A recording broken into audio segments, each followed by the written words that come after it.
Avant le rapport, le président de la transition, le colonel Assimi Goïta, a déclaré que la refondation de l'État est aujourd'hui un ensemble de grands chantiers en cours de réalisation et qui concernent les domaines importants de la vie de la nation. Le chef de l'État a remercié le comité pour la qualité du travail.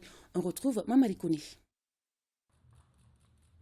La remise du premier rapport du comité indépendant de suivi et évaluation pour la mise en œuvre des recommandations des Assises nationales de la refondation au président de la transition est un jalon supplémentaire dans le processus de refondation de l'État.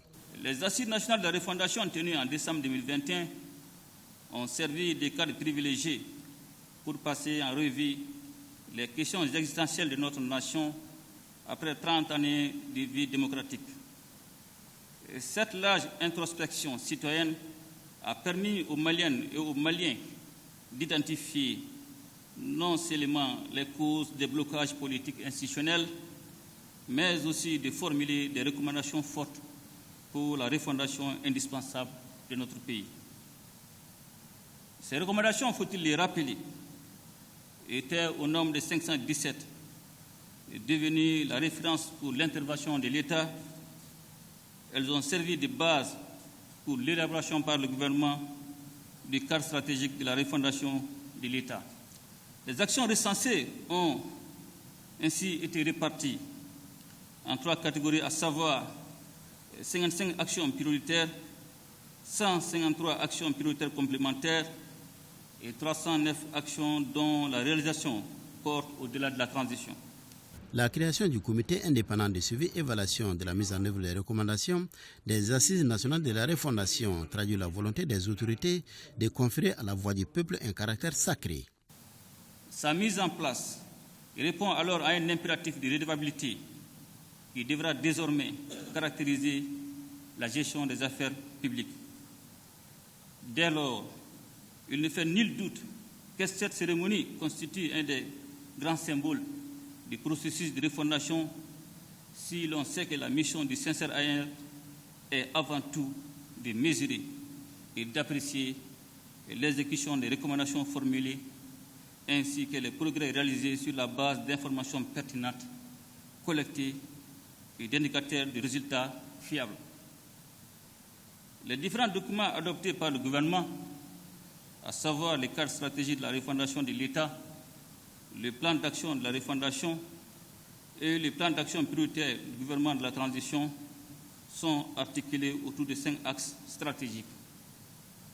En convergence avec les cadres stratégiques pour la relance économique et le développement, ils prévoient des actions touchant tous les aspects de la vie de notre nation, suivant un chronogramme de réalisation à court, moyen et long terme.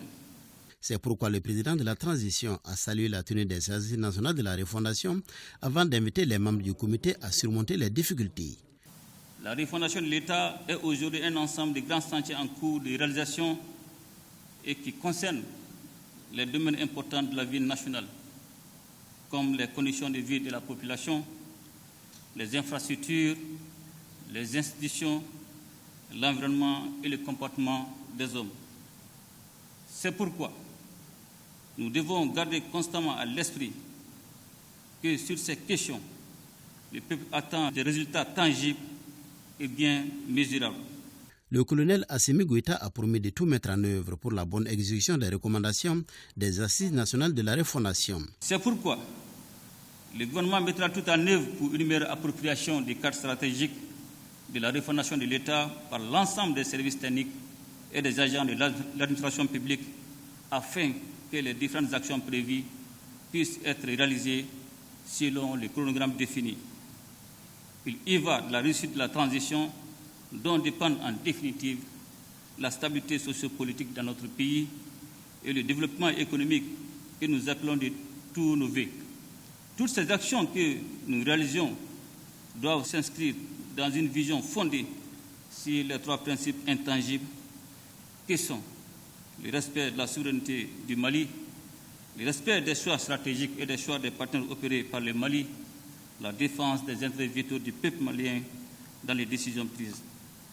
Ce faisant, nous demeurons fidèles à nos engagements et agissons conformément aux recommandations du peuple formulées lors des Assises nationales de la refondation. Le président de la transition a enfin assuré les membres du comité indépendant de son soutien et de celui du gouvernement pour la réussite de leur mission.